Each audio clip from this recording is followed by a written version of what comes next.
بسم الله الرحمن الرحيم. الحمد لله رب العالمين والصلاة والسلام على سيدنا محمد صلى الله عليه وسلم وآله وصحبه أجمعين. انشاءاللہ تعالی اپنی ریکارڈنگ کا آغاز شروع کریں گے. سلسلہ جاری کرتے ہیں کتاب شرح مسند امام اعظم رحمۃ اللہ علیہ. آج سے ہم ایک نیا عنوان شروع کریں گے. صفحہ ہے 59. عنوان ہے حالات زندگی الملا علی القاری حنفی رحمۃ اللہ علیہ. آپ کا اسم مبارک نور الدین ابو الحسن علی بن سلطان محمد القاری الہروی المکی. ولادت.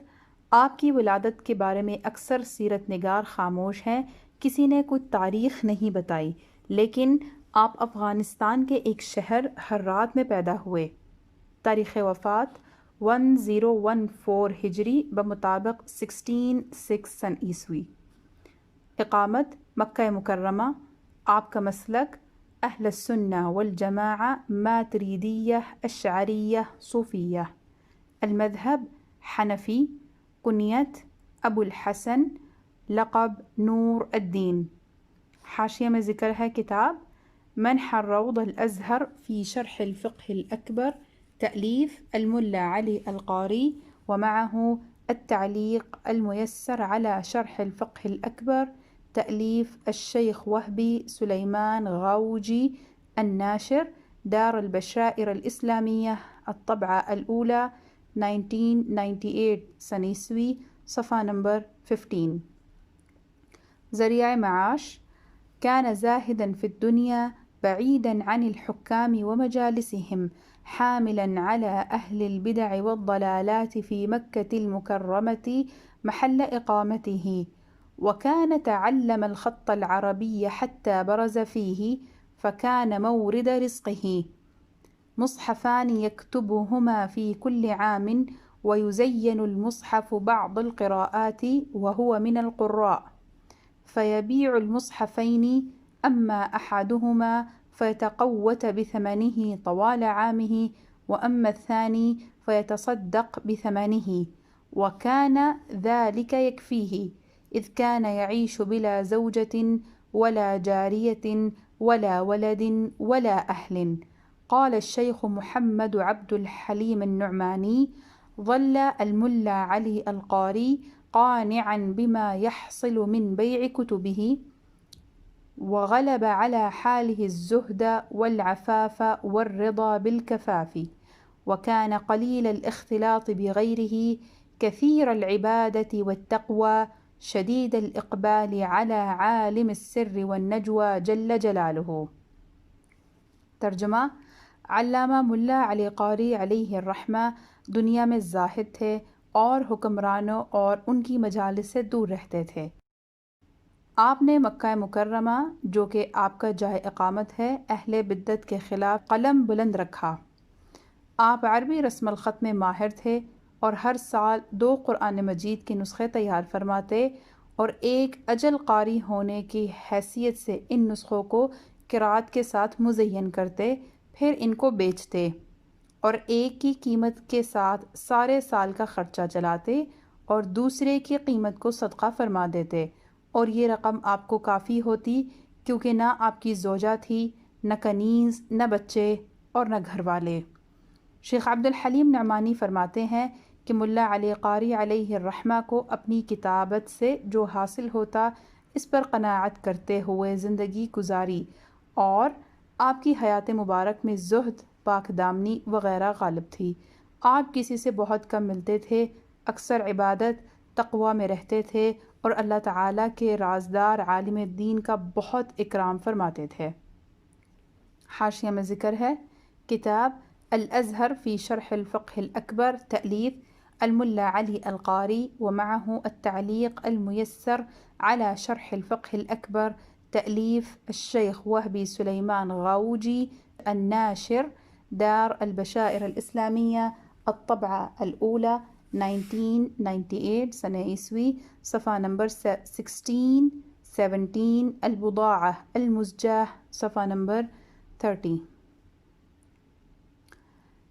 علمی زندگی. آپ کی زندگی کے 3 مراحل ہیں جو درج ذیل ہیں. المرحلة الأولى ولد في هراه وتعلم القرآن الكريم وحفظه، وتلقى مبادئ العلوم، وحضر حلقات العلماء في بلاده، وصلى بالناس إماما فلقب بالقاری كعادتهم في اللقب ذلك الزمانی۔ پہلا مرحلہ یہ کہ آپ ہرات میں پیدا ہوئے اور قرآن کی تعلیم حاصل کی اور اس کو حفظ کیا، پھر ابتدائی علوم حاصل کیے اور اپنے شہر کے علماء کے حلقہ درس میں شریک ہوئے اور لوگوں سے نماز میں امام بنے۔ اس وجہ سے آپ کا نام قاری پڑ گیا، کیونکہ اس زمانہ کی عادت تھی جو کوئی کام کرتا اس کو اسی کام کے ساتھ ملقب کیا جاتا تھا۔ اور دوسرا مرحلہ یہ کہ آپ اپنی جوانی میں مکہ مکرمہ چلے گئے۔ آپ کی یہ ہجرت سلطان اسماعیل صفوی کے فتنے کے بعد تھی۔ یہ جس شہر پر بھی حملہ کرتا اس میں قتل عام کرتا اور مال و اسباب لوٹ لیتا تھا۔ اس نے خلق کثیر کو قتل کیا جن کی تعداد لاکھ سے زیادہ تھی۔ ان میں سے بڑے بڑے علماء بھی تھے، اور اتنی کثرت سے علماء کو قتل کیا گیا کہ عجم میں کوئی اہل علم باقی نہ رہا، اور ان کے تمام کتب اور مصاحف کو جلا دیا کیونکہ یہ اہل سنت کے مصاحف تھے۔ حاشیہ میں ذکر ہے الاعلام باعلام بین اللہ الحرام للعلامہ المؤرخ الشیخ قطب الدین المکی، صفحہ نمبر 185۔ سلطان اسماعیل صفوی کے اسی فتنے کی وجہ سے امام ملا علی القاری علیہ الرحمہ نے بھی بیت اللہ شریف کی طرف ہجرت فرمائی اور وہاں مشائخ کی حلقہ درس میں بیٹھے تو اللہ تعالی نے آپ کے سینے کو کھول کر اس میں علوم فنون کی دولت کا نزول فرمایا۔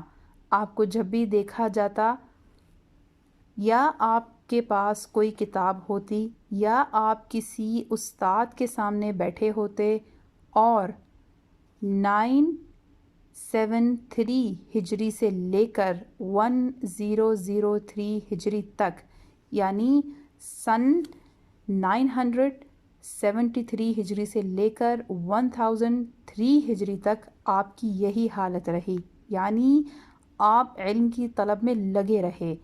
پھر سن 1003 ہجری کو آپ نے رسائل اور کتب کی تالیف شروع فرمائی۔ حاشیہ میں ذکر ہے التعلیق المیسر علی شرح الفقہ الاکبر، تألیف الشیخ وہبی سلیمان غاؤجی، الناشر دار البشائر الاسلامیہ، الطبعہ الاولی، سن 1998، صفحہ نمبر 15 تا صفحہ نمبر 17۔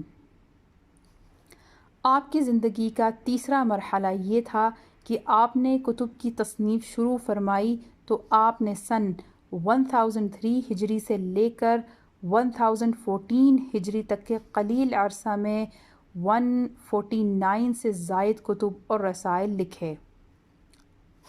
حاشیہ میں ذکر ہے الامام علی القاری واثرہ فی علم الحدیث، تألیف الشیخ خلیل ابراہیم قوتلائی، صفحہ نمبر 115۔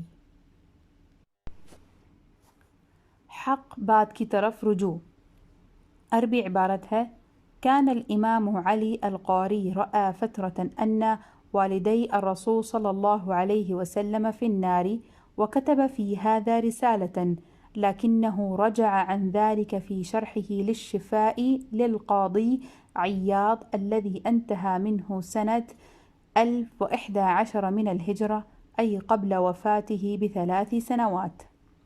ترجمہ: امام اللہ علی قاری علیہ الرحمہ نبی اکرم صلی اللہ علیہ وسلم کے والدین کے متعلق یہ رائے رکھتے تھے کہ وہ نعوذ باللہ آگ میں ہیں، اور آپ نے اس بارے ایک رسالہ بھی تحریر فرمایا تھا، لیکن آپ نے اپنی اس نظریے سے شرح شفا للقاضی عیاض جو کہ آپ کی وفات سے 3 سال پہلے یعنی سن 1011 ہجری کو مکمل ہوئی کے اندر آپ نے رجوع فرما لیا۔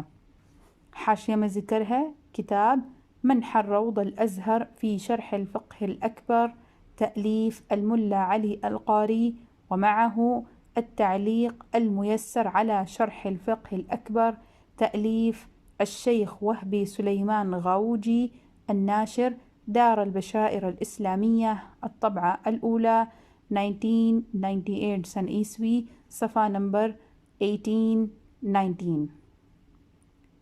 عربی عبارت ہے فقد جاء فيه بعد كلام وأبو طالب لم يصح إسلامه وأما إسلام أبويه ففيه أقوال والأصح إسلامهما على ما اتفق عليه الأجلة من الأمة كما بينه السيوطي في رسائله الثلاث المؤلفة. ترجمہ: اس کتاب شرح شفا میں آپ نے جہاں ذکر کیا کہ حضرت ابو طالب کا اسلام ثابت نہیں، اس کے بعد فرماتے ہیں کہ اور نبی اکرم صلی اللہ علیہ وسلم کے والدین کے اسلام کے بارے میں کئی اقوال ہیں، اور ان میں صحیح ترین قول یہ ہے کہ وہ مسلمان تھے. اسی بات پر اجل ائمہ کرام کا اتفاق ہے، جیسا کہ امام جلال الدین سیوطی نے اپنی تالیف شدہ 3 رسائل میں واضح فرمایا ہے. حاشیہ میں ذکر ہے شرح الشفاء للقاری صفحہ نمبر 601. وقال وأما ما ذكروا من إحيائه عليه الصلاة والسلام أبويه فالأصح أنه وقع على ما عليه الجمهور الثقات كما قال السيوطي في رسائله الثلاثة المؤلفة. ترجمہ: اور ایک جگہ پر فرماتے ہیں اور جو علماء کرام نے ذکر کیا ہے کہ نبی اکرم صلی اللہ علیہ وسلم کے والدین کو زندہ کیا گیا تو صحیح ہے. یہ ہے کہ ایسا ہی ہوتا تھا کہ آپ کے والدین کو زندہ کیا گیا اور وہ نبی اکرم صلی اللہ علیہ وسلم پر ایمان لائے.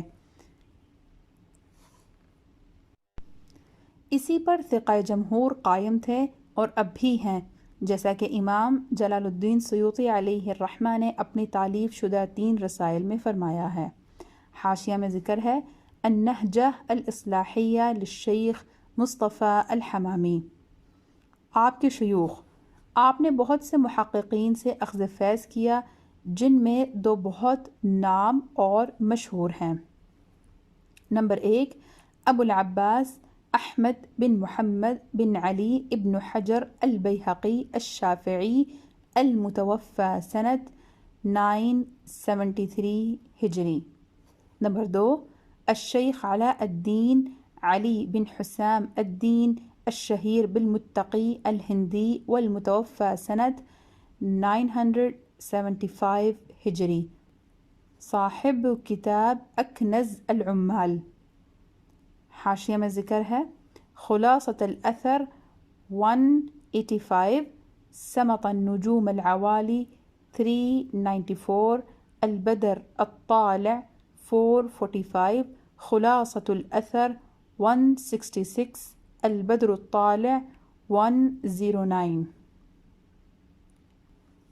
آپ کے تلامذہ: آپ کے شاگردوں میں سے یہ 2 ہستیاں مقام کمال کو پہنچیں: بدر الرحمن المرشدی المتوفى سنة 1037 ہجری وعبد القادر ابن محمد المتوفى سنة 1533 ہجری وغیرہما. حاشیہ میں ذکر ہے خلاصۃ الاثر جلد نمبر 2 صفحہ نمبر 369، خلاصۃ الاثر جلد نمبر 2 صفحہ نمبر 457. رؤیت باری تعالیٰ کے متعلق عقیدہ. دنیا کی زندگی میں سر کی آنکھوں سے اللہ تعالیٰ کا دیدار صرف ہمارے نبی حضرت محمد صلی اللہ علیہ وآلہ وسلم کو حاصل ہوا. ہاں، دل کی نگاہ سے یا خواب میں اللہ تعالیٰ کا دیدار دوسرے انبیاء علیہم السلام بلکہ بہت سے اولیاء کرام کو بھی نصیب ہوا، اور آخرت میں ہر سنی مسلمان کو اللہ تعالیٰ اپنا دیدار کرائے گا. مگر یاد رہے کہ اللہ تعالیٰ کا دیدار بلا کیف ہے، یعنی دیکھیں گے مگر یہ نہیں کہہ سکتے کہ کیسے اور کس طور پر دیکھیں گے. انشاءاللہ تعالیٰ جب دیکھیں گے اس وقت بتائیں گے، اس میں بحث کرنا جائز نہیں. یہ ایمان رکھو کہ قیامت میں ضرور ان کا دیدار ہوگا، جو آخرت کی نعمتوں میں سے سب سے بڑی نعمت ہے. میلاد کے بارے میں عقیدہ۔ میلاد مبارک پر خوشی منانے کے بارے میں آپ ارشاد فرماتے ہیں وَإِن كَانَ السُّرُورُ بِمَقْدَمِهِ الشَّرِيفُ نَفْسَهُ قُرْبَةً، حضور صلی اللہ علیہ وآلہ وسلم کی تشریف آوری پر خوشی منانا عبادت ہے۔ حاشیہ میں ذکر ہے مرقات المفاتیح شرح مشکات المصابیح کتاب مناقب والفضائل باب مناقب عمر رضی اللہ تعالی عنہ تحت الحدیث 6048 جلد نمبر 10 صفحہ نمبر 403۔ حاضر و ناظر کے متعلق عقیدہ۔ حضرت ملا علی قاری رحمۃ اللہ تعالی علیہ فرماتے ہیں ہر مومن کے گھر میں سرکار مدینہ صلی اللہ علیہ وآلہ وسلم کی روح مبارک تشریف فرماتی رہتی ہے۔ حاشیہ میں ذکر ہے شرح شفاء الباب الرابع جلد نمبر 2 صفحہ نمبر 118۔ نور مصطفیٰ کے متعلق عقیدہ۔ علامہ ملا علی قاری رحمۃ اللہ تعالی علیہ فرماتے ہیں وَأَيُّ مَانِعٍ مِّنْ أَنْ يُجْعَلَ النَّعْتَانِ لِلرَّسُولِ صلی اللہ علیہ وآلہ وسلم فإنه نور عظيم لكمال ظهوره بين الأنوار وكتاب مبين حيث أنه جامع لجميع الأسرار ومظهر للأحكام والأحوال والأخبار۔ یعنی اور کون سی رکاوٹ ہے اس بات سے کہ دونوں نعتیں یعنی نور اور کتاب مبین رسول کریم صلی اللہ تعالی علیہ وآلہ وسلم کے لیے ہو۔ بے شک حضور اقدس صلی اللہ تعالی علیہ وآلہ وسلم نور عظیم ہیں، انوار میں ان کے کمال الظہور کی وجہ سے، اور حضور پر نور صلی اللہ تعالی علیہ وآلہ وسلم کتاب مبین ہیں اس حیثیت سے کہ آپ صلی اللہ تعالی علیہ وآلہ وسلم جمیع اسرار کے جامع ہیں اور احکام و احوال و اخبار کے مظہر ہیں۔ حاشیہ میں ذکر ہے شرح شفاء القسم الاول الباب الاول في الثناء اللہ تعالی علیہ الفصل الاول صفحہ نمبر 51 جلد نمبر 1۔ اولیاء کے متعلق عقیدہ۔ حضرت سیدنا ملا علی قاری علیہ رحمۃ الباری نے ارشاد فرمایا اولیاء کرام رضی اللہ عنہم کے دونوں حالتوں یعنی حیات و ممات میں اصلاً فرق نہیں، اس لیے کہا گیا ہے کہ وہ مرتے نہیں بلکہ ایک گھر سے دوسرے گھر تشریف لے جاتے ہیں۔ حاشیہ میں ذکر ہے مرقات المفاتیح کتاب الصلاة باب الجمعہ حدیث نمبر 1366۔ تصنیفات۔ شیخ ملا علی قاری علیہ الرحمہ کی تصانیف بہت زیادہ ہیں، آپ کی طرف 140 سے زائد کتب کی نسبت کی گئی ہے، جن میں سے بعد کے اسماء یہ ہیں۔ نمبر 1 الاحادیث القدسیہ مطبوع بتحقیق ابو اسحاق الاثری۔ نمبر 2 40 حدیثا فی فضائل القرآن۔ نمبر 3 الاستئناس بفضائل ابن عباس رضی اللہ عنہما۔ نمبر 4 الاسرار المرفوعة في الاخبار الموضوعة مطبوع بتحقیق محمد لطفی الصباغ۔ نمبر 5 الاصطناع في الاطباع رأيت نسختين منه في مكتبة عارف حكمت۔ نمبر 6 الأصول المهمة في حصول المتممة طبع مرتان آخرهما بتحقيق مشهور سلمان۔ نمبر 7 الأعلام لفضائل بيت الله الحرام۔ نمبر 8 الإنباء بأن العصا من سنن الأنبياء في مكتبتي مصورة منه۔ نمبر 9 أنوار الحجج في أسرار الحجج طبع بتحقيق أحمد الكردي۔ نمبر 10 بداية السالك في نهاية المسالك في شرح المناسك۔ نمبر 11 بيان فعل الخير إذا دخل مكة من حج عن الغير مطبوع سنة 1297 ہجری۔ نمبر 12 تحسين الطوية في تحسين النية في مكتبة عارف حكمة نسختان منه. نمبر 13 تزيين العبارة لتحسين الإشارة طبع بتحقيق عثمان جمعة. نمبر 14 تسلية الأعمى عن بلية العمى وهو كتابنا هذا. نمبر 15 رسالة الاقتداء في الصلاة للمخالف منه نسختان في مكتبة عارف حكمة. نمبر 16 رسالة في بيان التمتع في أشهر الحج للمقيم بمكة من عام رأيت نسخة منه في المكتبة المذكورة. نمبر 17 رفع الجناح وخفض الجناح في 40 حديثا في النكاح في مكتبة عارف حكمة نسخة منه وقد طبع بتحقيق مشهور سلمان. نمبر 18 شرح مسند أبي حنيفة مطبوع بتحقيق خليل الميس. نمبر 19 شم العوارض في ذم الروافض طبع سنة 1410 من الهجرة، يعني بمطابق سنة 1410 هجري. نمبر 20 ضوء المعالي لبدء الأمال. نمبر 21 فتح الأسماع في شرح السماع محقق في جامعة الإمام. نمبر 22 فتح باب العناية في شرح كتاب النقاية مطبوع الجزء الأول منه. نمبر 23 فر العون ممن يدعى إيمان فرعون مطبوع بالقاهرة. نمبر 24 كشف الخدر في حال الخضر. نمبر 25 مرقاة المفاتيح شرح مشكاة المصابيح طبع عدة مرات. نمبر 26 المسلك المتقسط في المنسك المتوسط مطبوع في بيروت. نمبر 16 المعدن العدني في فضل أويس القرني مطبوع. نمبر 28 معرفة النساك في معرفة السواك. نمبر 29 المقالة العذبة في العمامة والعذبة منه نسختان في مكتبة عارف حكمة.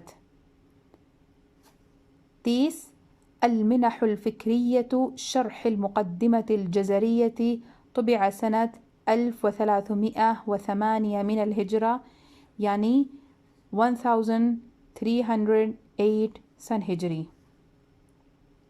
31 الهبات السنيات في تبيين أحاديث الموضوعات المطبوع بعنوان المصنوع في معرفة الموضوع سنة 1398 هجري.